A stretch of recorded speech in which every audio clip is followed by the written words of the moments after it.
A quick background of EvenLite. We're based in Trevose, Pennsylvania, so we're about 10 minutes outside of Center City, Philadelphia. We're in about an 80,000 square foot manufacturing facility, and the majority of everything that we ship out of our Pennsylvania plant. So with that, brings you shortened lead times on most of the products. And then we have a large engineering staff that gives us a lot of support when you have crosses or any sort of information with, layouts and different things like that. And we kind of pride ourselves on still being that small independent manufacturer that if you have any questions or concerns, we get right back to you with phone calls and emails. So with that being said, if you have any questions, let me know. And then Kyle's going to go into the inverter presentation now. Awesome, Darren. Thank you very much. So thank you for attending today. My name is Kyle Keller. I am the Director of Market Support for EvenLite. My main job is to provide the market with the materials and information that they need to be successful. And today's session, we're going to talk about inverters. We're going to talk about 924 devices, 1008 devices. I'm going to start at about the 100,000 foot view and then dive in and get more technical as we go. Are you able to see my screen for where it says EvenLite logo? Oops. Let's try that one more time. There we go. Are we good to go? Yep. All right. Okay, so again, we're going to start at about the 100,000 foot view, dive down, get more technical as we go today. But the first thing I want to talk about is what exactly is an inverter. An inverter is a device that connects to the power grid of the building between the utility power panel and the emergency loads. So you have the utility power coming into the main panel. Main panel dumps off to a bunch of sub panels. And then we're going to sit directly after that prior to the emergency load connections. An inverter is going to pass AC directly through itself to the emergency loads when utility power is present. That means that the power being brought into the input section of the inverter and the lights connected to the output section of the inverter are going to be directly coupled when normal utility power is present. It's going to charge internal batteries in the form of from the utility power in the form of DC power. So it's going to store the AC power as DC power, very much like a car battery does. When there's a loss of utility power, the inverter transfers from utility power, and then it's going to go to discharge mode, where this discharge energy is actually going to come from those DC batteries. That DC power is going to be converted to AC power. That AC power is going to go to the output section of the inverter and then ultimately to those emergency loads. When you couple all these things together, it really shows that an inverter is a crucial part of an emergency lighting system. So if we're looking at the 100,000 foot view, you have a utility power plant on the left-hand side. That could be coal burning, nuclear, solar, wind, any type, hydroelectric, any type of power plant.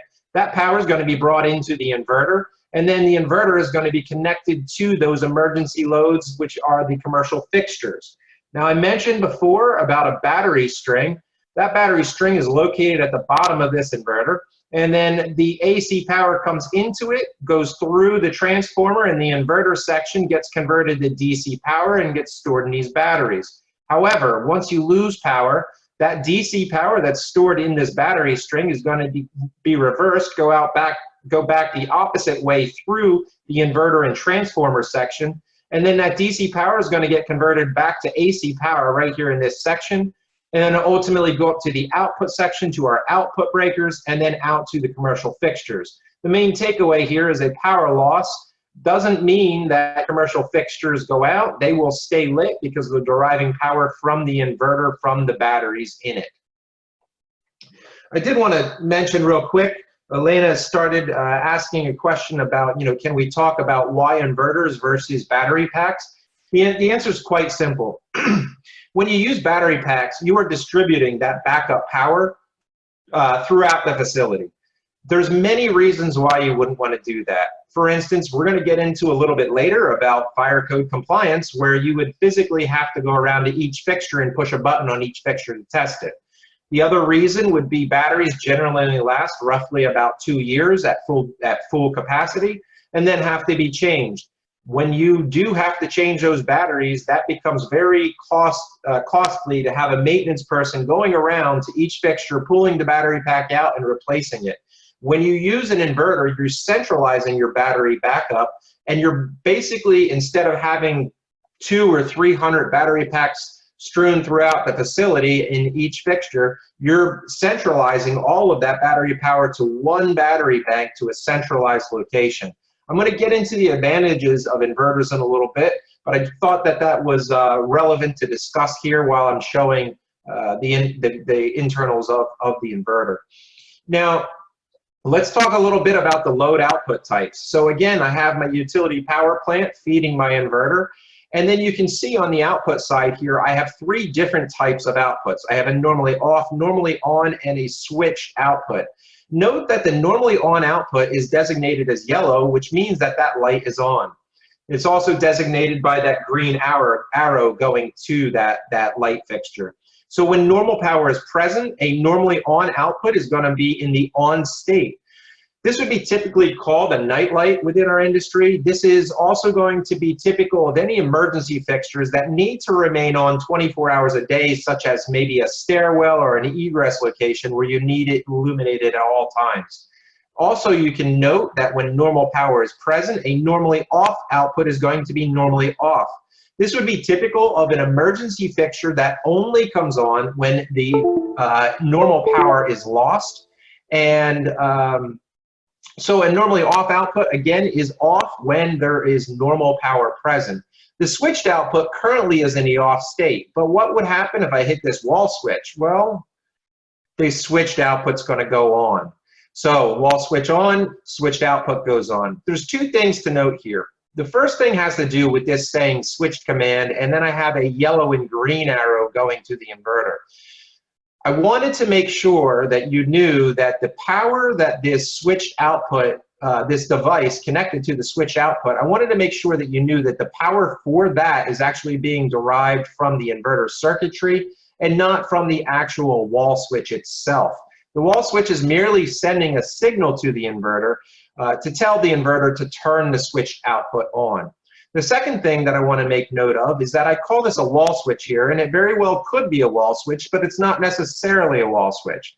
What I mean is that this could be any device that provides a switch command signal. So it could be a lighting control system, it could be an aux sensor, a wake sensor, it could be a photo cell, it could be a time clock, anything that has the ability to provide a switched command.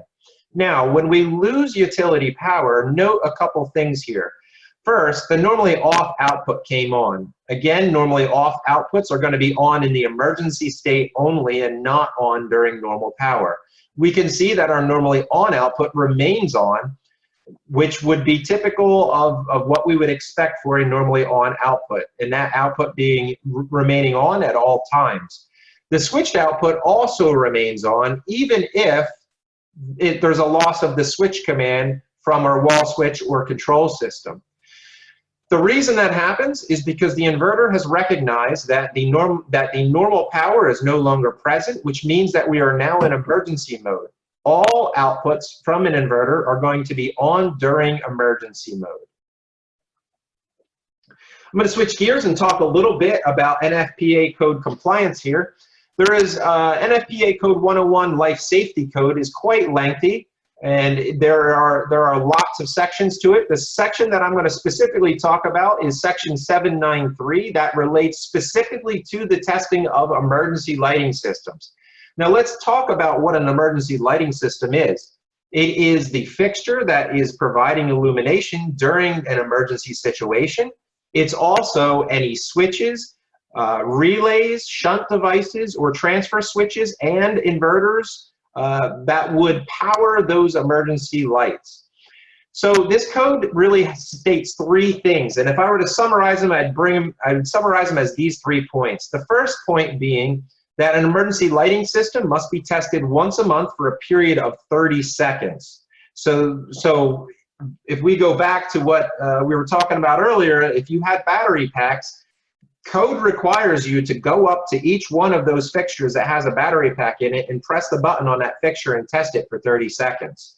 So you can see that that could be a very labor-intensive situation to be compliant with fire code.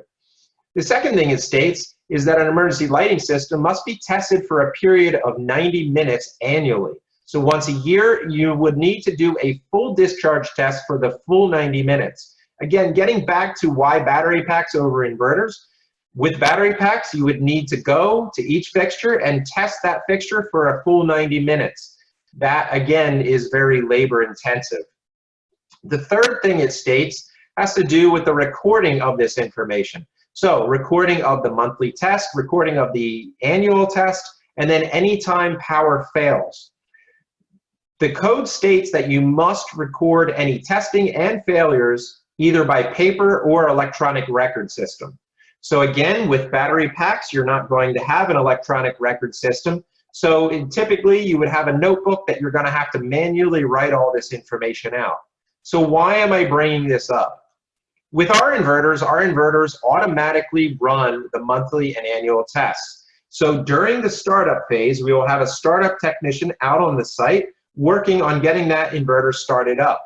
There will be many tests that that person does, and there will be lots of calibrations that they will also do. The other thing that they will do is they will set up a time and date for that monthly test to happen and a time and date for the annual test to happen. Once this information is put in our inverters, those tests will happen automatically with zero human interaction. So you are automatically code compliant for your monthly and annual tests, and there is zero labor involved with it. Now, the other point I want to make has to do with the reporting and storing of this information. All of those tests are stored directly on the inverter itself. That means that if you go up to the front of that unit and you press a few buttons, you can access those records directly on the front of the LCD screen of the unit. You can quickly pull those records up and show the fire marshal that you are compliant for all testing. The second way you can offload those reports is via the SD card or the USB slot on the front of the unit, and those reports would be exported in Excel format. There's a more convenient way that you can access all of the reporting and data, and that's with the Lifeguard Web Monitoring. Lifeguard Web Monitoring is a 24-hour-a-day, 365-day-a-year service that we provide for free. So that is an option that is absolutely 100% free with our modular inverters. Many of our competitors actually do have some form of web monitoring, but it is a very costly option that gets added on to the price of the inverter. Many of the manufacturers, other manufacturers, will also require you to purchase a computer or server from them to run their software on for that web monitoring. That's not how we do things. There's no computer or server necessary to be purchased from us, and there is no option that you need to purchase from us. It's absolutely 100% free. Now, I can go into how this web monitoring works, but I think there's a video that I have for you that's about 3.5 minutes long. We're going to break into that video for 3.5 minutes and show you exactly what the Lifeguard web monitoring is, and then I'll come back to speak more about inverters. Okay, you've heard about the Liteminder emergency lighting inverter from EVENLITE. This short video will introduce you to a new tool that makes the Liteminder the most reliable and cutting-edge inverter on the market. It's the Lifeguard Web Monitoring System, an online platform that allows the inverter to actually monitor itself, so you don't have to. It's simple enough so anybody can manage it. Oh, and it's free. So let's take a look. You log in from the EVENLITE website. Enter your username and password, and you're in. Here's my inverter, its serial number, all my info. Let's go to Control Panel to access the inverter. So this is our overview page. We can see how your system's functioning in real time. You see system status. There's the green light, AC is present, that's good. The yellow light tells us the charger's running. These green lights mean all is good. Meter status over here gives us more detail if you want it. See the numbers changing here? Every 2 seconds, your inverter is uploading the latest data, so you can watch your inverter perform in real time from anywhere in the world. The National Fire Protection Code requires you to test your inverter for 30 seconds every month and 90 minutes every year. So here, we can manually test the system. This is an actual test of your inverter. Battery voltage discharges. It's a 30-second test, and then everything goes back to normal. You can see the test results here. So that was a manual test, which you can run anytime, but we can set the system up to auto test, so you never have to think about it. Go to User Settings. Here's where you can set it all up, exactly according to your preferences. When to test, how often. I can even tell it to send me a report. And everything gets recorded and archived automatically. All the test info is here, filed neatly away. If you want even more detail, you can view all the tests and data in a whole variety of ways. You can go crazy with it. So now, if the fire chief comes to your building and wants proof that you've been testing your inverter every month, you just show him this screen or print it out for him. You're code compliant. The system has done it all for you. The Lifeguard platform will even contact you if there's a problem. Here I can customize all my alerts, who gets notified and how, by email or text message. Here we can decide exactly what you want to get notified of. You are in total control. Everything is designed to be the ultimate in reliability. The Liteminder is a totally self-diagnosing system. You don't have to do any guessing or spend any time in panic mode trying to figure out the problem. You just see which of these is lit up red, and you can click on it for more detail. No other inverter on the market will do this, offer this level of diagnosis. The Liteminder does the thinking and the monitoring, so you don't have to. And don't worry, at EvenLite we are always available if you need a hand. You can always give us a call. At the end of the day, the best inverter is the one you can trust.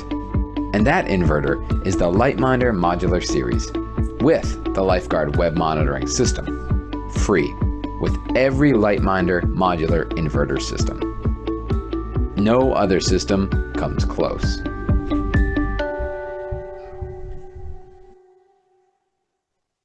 Great video. Just to clarify something, so this software is comes with all the inverters, no matter if it's 200 watts or 1,000 watts, or is there a specific range you actually work?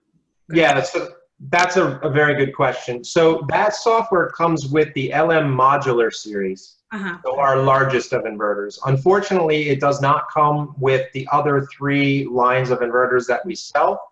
And that's simply because these inverters do not have a network card on them to have the ability to communicate with that server, whereas the modular series does. Makes sense. So it'd be for 1,000 watt and up. That's awesome. Any other questions? So far, I think there is no question so far, so we'll see. Okay. Yep. All right, so what do we offer? We offer 4 lines of inverters, as you just heard me say. That the LM modular is going to be our largest inverter, all the way down to the EMS, which is our mini inverter. So let's start with the EMS. The EMS is a mini inverter, and it is offered in 32 watt and 55 watt options. We generally consider this a 1 to 3 fixture inverter. However, if you have lower wattage fixtures, maybe you have 9 watt fixtures and you have, let's say 5 of them that you want to hook up. So you would then be fine with a 55 watt EMS inverter to power those 5 9-watt fixtures. If you need more power than that, we're going to move up to the PW series of inverters, which is our small inverters, and those are offered in 125 and 250 watt options. We would consider these a small area inverter, so this would be perfect for a single classroom or maybe a reception area. If you need more power than that, You can then move up to the LM series, which is the medium inverter. And they are offered in 325 watt and 525 watt options. We would consider this to be a true multi-zone inverter. So you could think maybe 2 or 3 classrooms in a school, or maybe a reception area and 2 hallways, or even a large open office area. This inverter would be probably fine for something like that. If you want to get larger than that, you're going to have to move up to the LM Modular series, which is our largest of inverters. These are true building scale inverters, ranging from 1,000 watts all the way up to 18,750 watts. Something to note, all of these inverters here are offered in 120 volt and 277 volt input and output, with the LM Modular series also giving you the flexibility of having 208 volt input and 480 volt input. Something that we don't regularly advertise is the option to have dual voltage output. There's a reason why we don't offer that as an option publicly, and that has to do with the complexity of specifying this. So this is something you would need to call us and call our quotes team, and we could walk you through it. Let's say you had a spec that the requirements were for 277 volt input, and then you needed dual voltage output. You needed, say, 277 for overhead emergency lights and 120 for wall sconce emergency lights. We could definitely do that for you. The reason why I say it's a little complicated to specify is because we really need to know how many watts do you want on 277 output, and how many watts do you want on 120 volt output.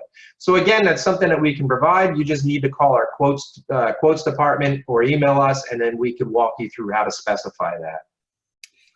Kyle, the question that gets asked often is, when you specify the inverter, do you have to account, EVENLITE inverter, do you have to account for inrush current? And if so, how many, what's the percentage? 30%, 20, 45?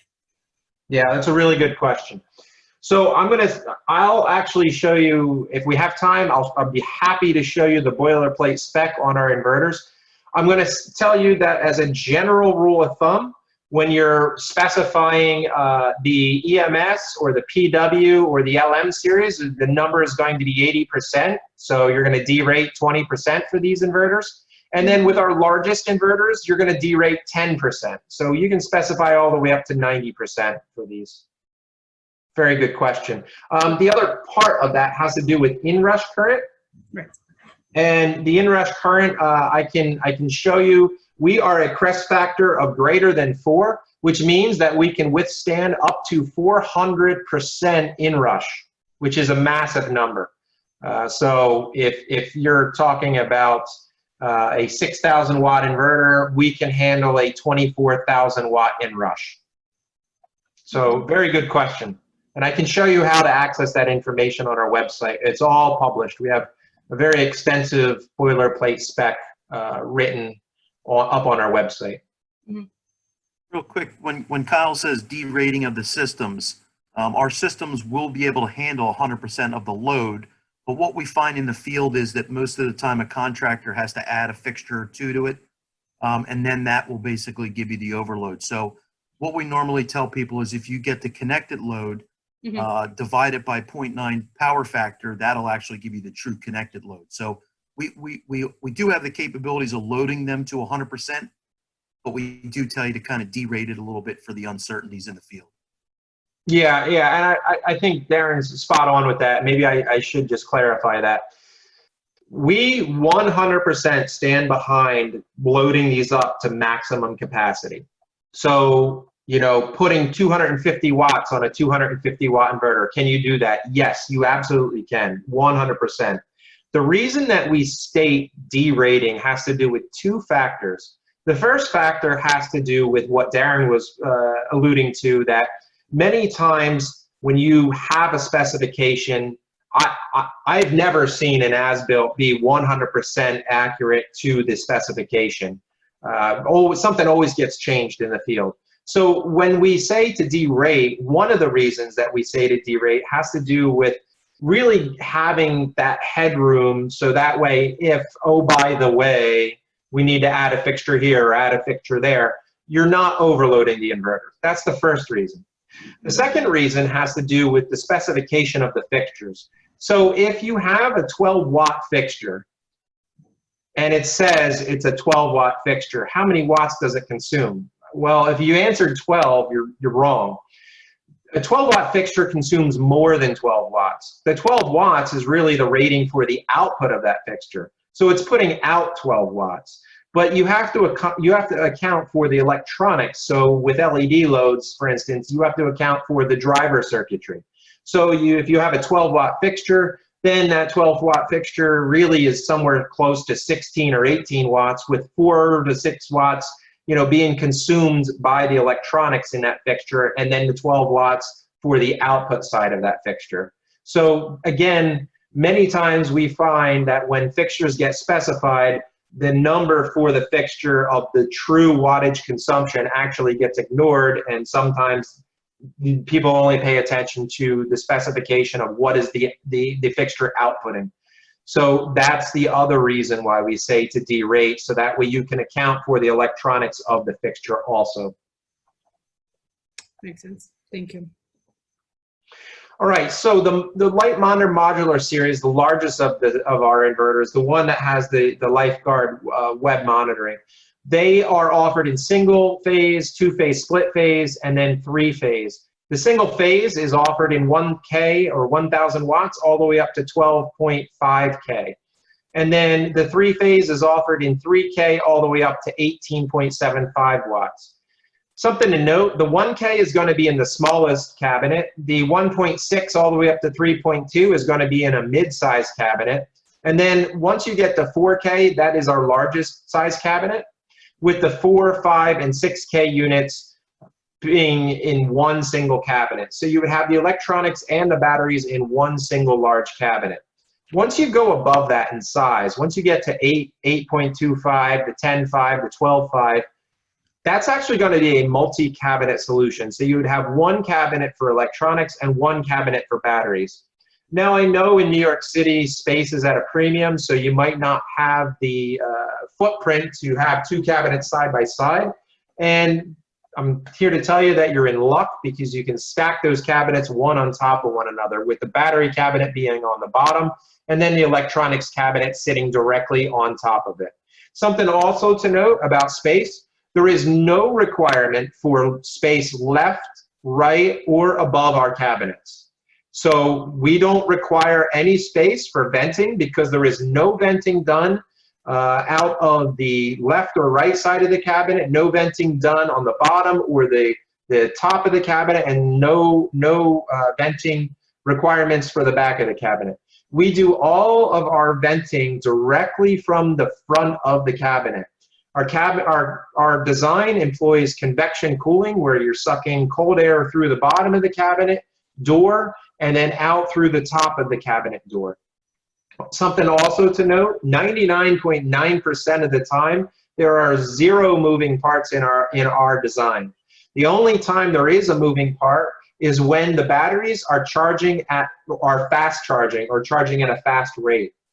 Otherwise, when they are sitting in normal mode and the batteries are float charging or slow charging, there is no moving parts in our cabinet. No fans are employed in that design. Are there any questions about inverters before I move on to transfer devices? So far, so good. No questions. I guess everything is clear. Okay, great. I will then move on to transfer devices, and we can certainly have a Q&A at the end. Mm-hmm. So transfer devices. What exactly is a transfer device? A transfer device is a device that alters operation of lights when in emergency mode. It's going to connect emergency power to an emergency fixture. And then if you're using one of these in an area that has dimming, it's going to override that dimming level that's being used in the room and force the lights to go to high end. So why am I talking about transfer devices? Transfer devices have been around for a while, especially the 1008 transfer devices. These devices have been around for a while, but they really came to light in 2017 when National Electric Code 2017 dictated these devices as either 924 devices or 1008 devices. NEC 2020 code further defines these devices and really speaks to UL924 devices and further defines them. So if I were to talk about these devices, the main question I get asked is, what's the difference between 924 and 1008, and when do I use one over the other? I could simply state to you that a 924 device never connects to two power sources, and that a 1008 device switches between two power sources. Both of those statements are 100% accurate, but they don't really tell the tale of what these devices do and how they're different from one another. So in this diagram, I'm showing you a 924 device where I have utility power brought into it and emergency power also brought into it. On the output side, I have a fixture also connected to this 924 device. You're going to see that in the 924 device, there is a relay here. That relay is going to shut and connect emergency power to that emergency fixture. On the 1008 device, you are also going to see a relay. The difference here is that this relay is a true Form C relay that will connect to the neutral and hot of the utility power normally, and then it will swing down and connect to the neutral and hot of the emergency power. In this instance, this relay actually switches between two power sources, whereas the 924 device does not switch between two power sources.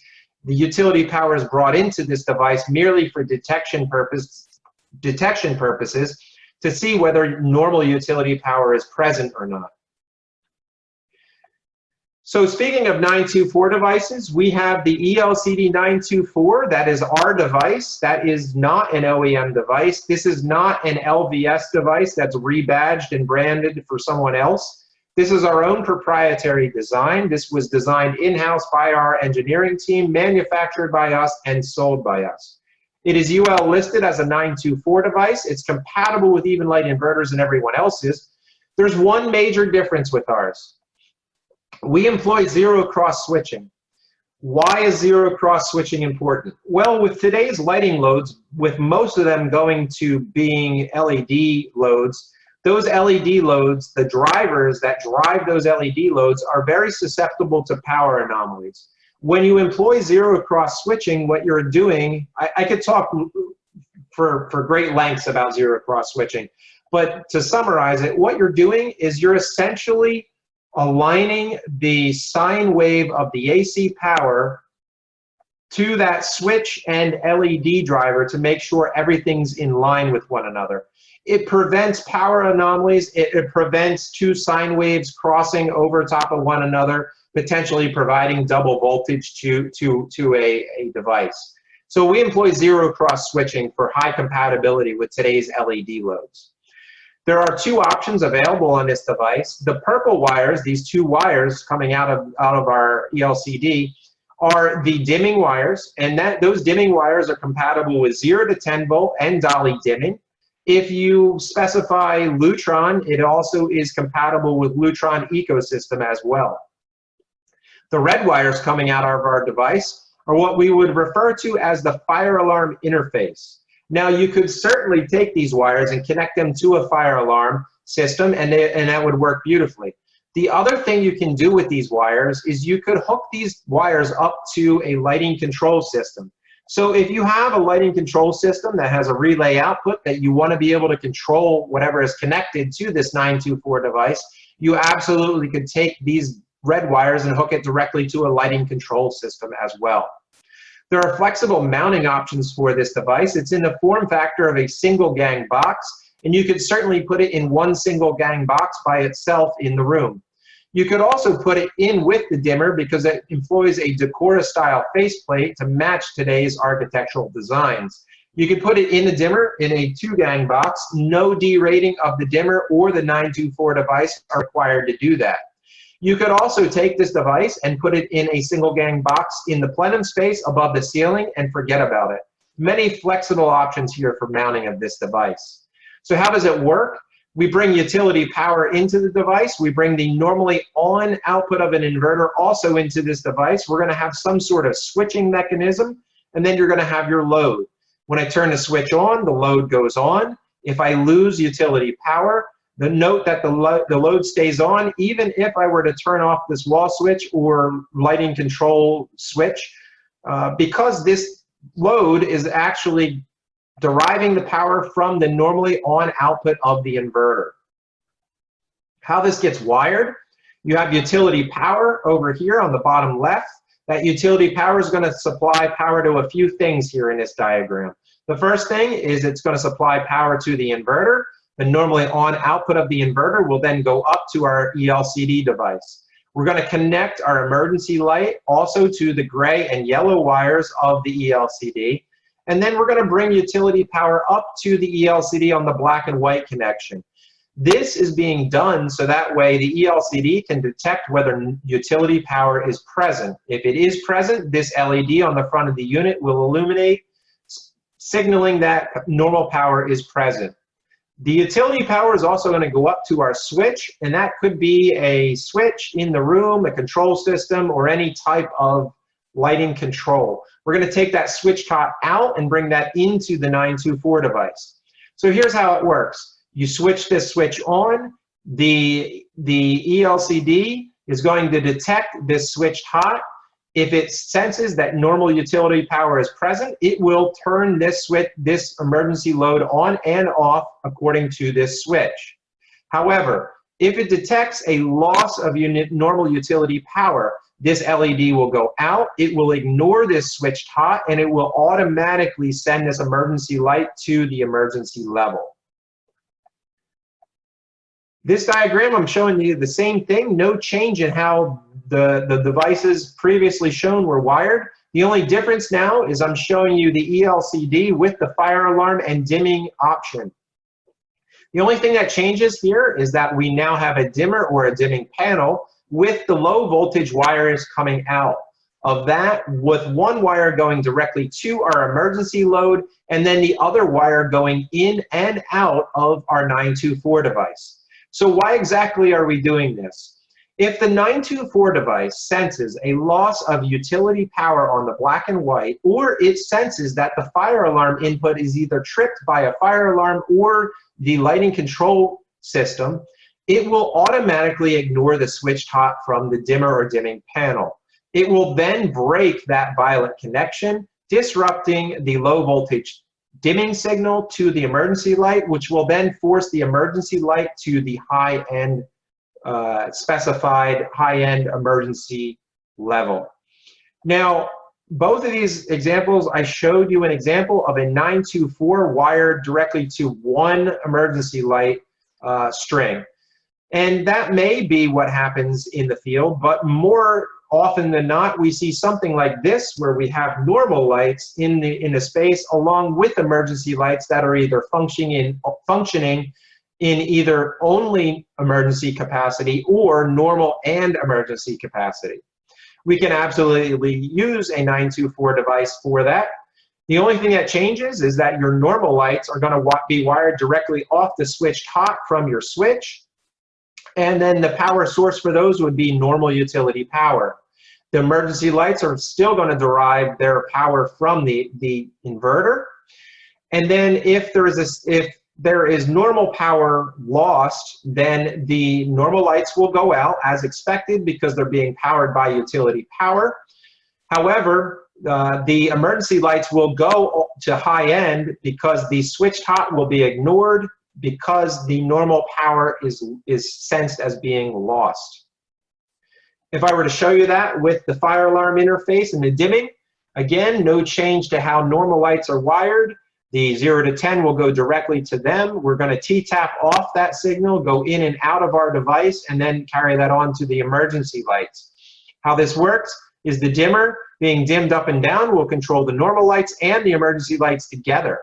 However, if normal power is lost or if that fire alarm is again triggered, it will ignore the switched hot from that dimmer or dimming panel. It will interrupt the violet dimming signal. Normal lights go out as expected because they're powered by utility power.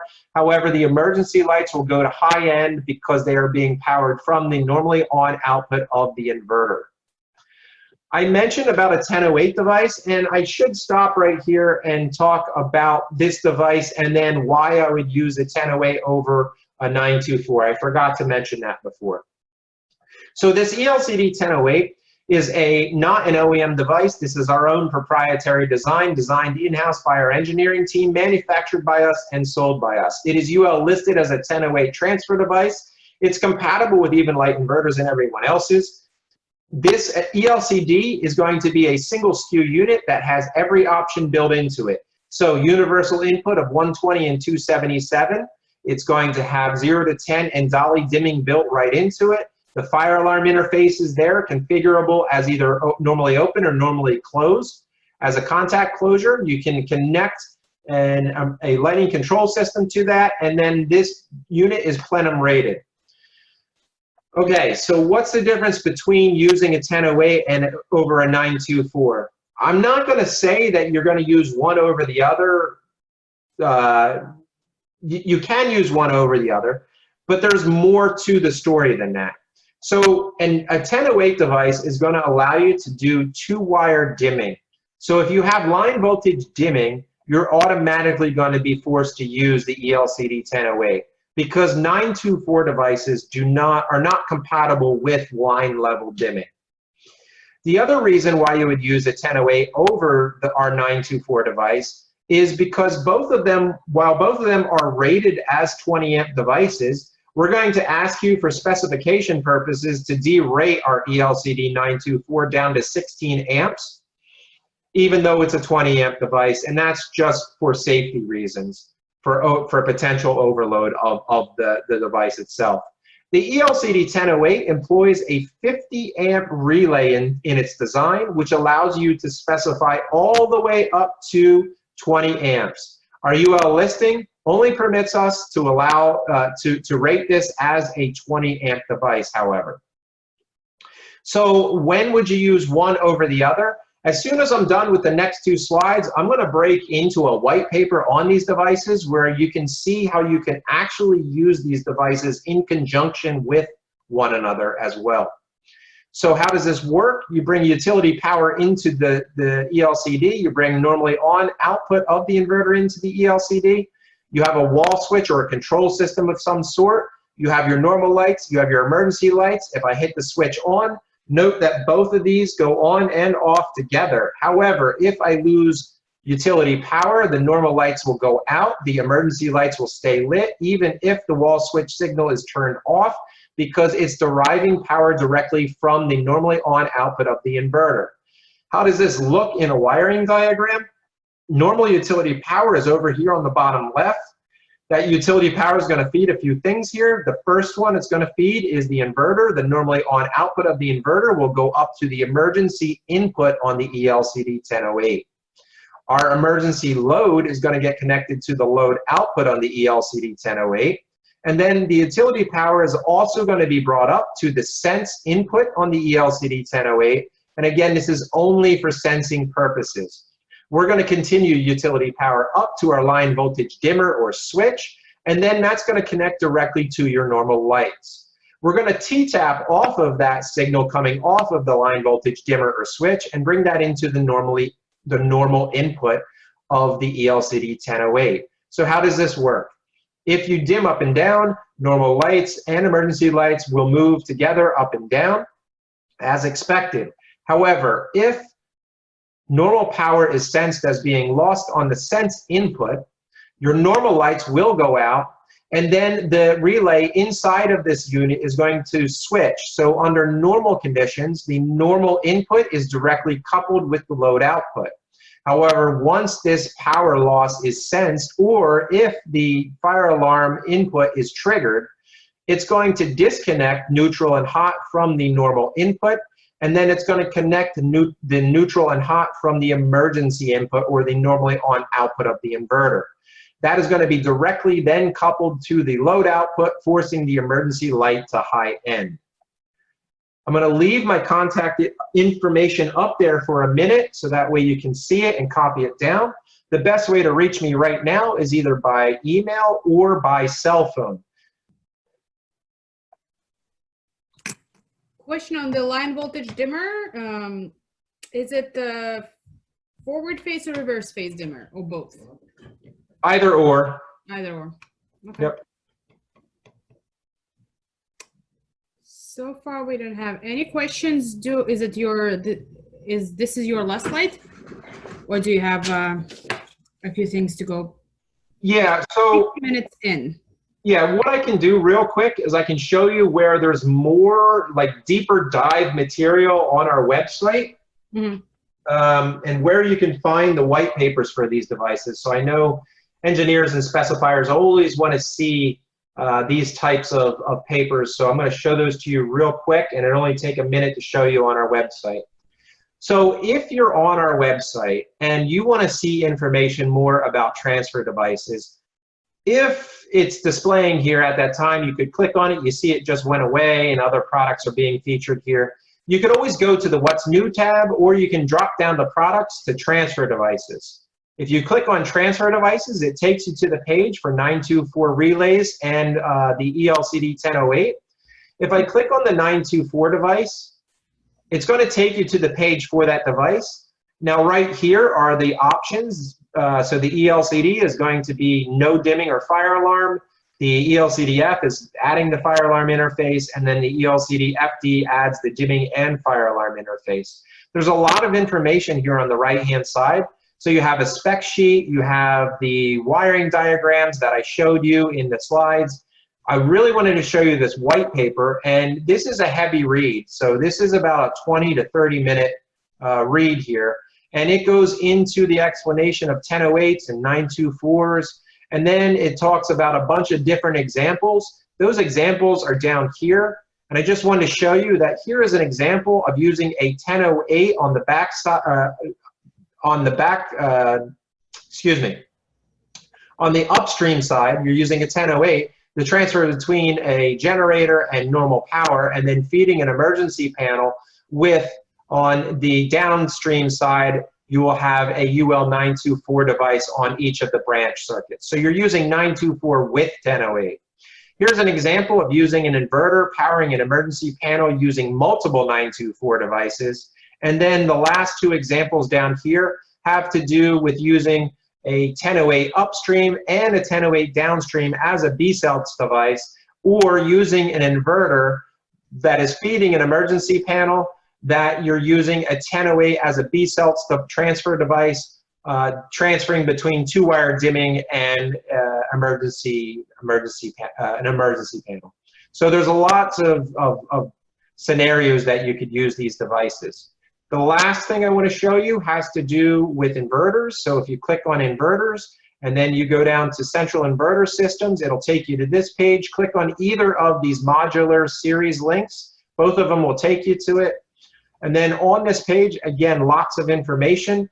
We have over here the spec sheet, we have warranty information, wiring diagrams, all that type of stuff. But specifically what I wanted to show you has to do with this. It says detailed specification and technical guide. If you click on that, that's our boilerplate spec. It's 16 pages long. It's very, very in-depth on what our inverters do, how they do it, and anything associated with that. The page that you really want to pay attention to is page 1, the standards, and then page 2 has to do with all of the meat of the data that you're probably going to want to see, such as brownout protection, and then the operating range, the efficiency of the inverter, and then right here, crest factor greater than 4 with overload capability of 120% for 10 minutes and 400% for half of a second. This is a very in-depth document. We go all the way through every feature on the inverter, every menu. We talk about warranty. We talk about all of the options on our inverters. And then the last page gets into specification of our inverters and how you get to a part number going from left and right in this guide. So I just want to show you that we have information on our website. That is it. That is everything I have for you. I'm going to stop the share now, and if there's any other questions, I'd be happy to answer them. We had a question from David Isel. So the question is, if we have fixtures on a floor that have 120 watts and 277 volts, in the different areas, can we use a single inverter? I think we spoke about it in the beginnings, but if you want to. Yeah, yes, you can. So I will say that it is not a publicly advertised option. And the reason why is twofold. The first thing is it's very difficult to specify because we really need to know how much of that load is going to be on the 277 side, and then how much of that load is going to be on the 120 side.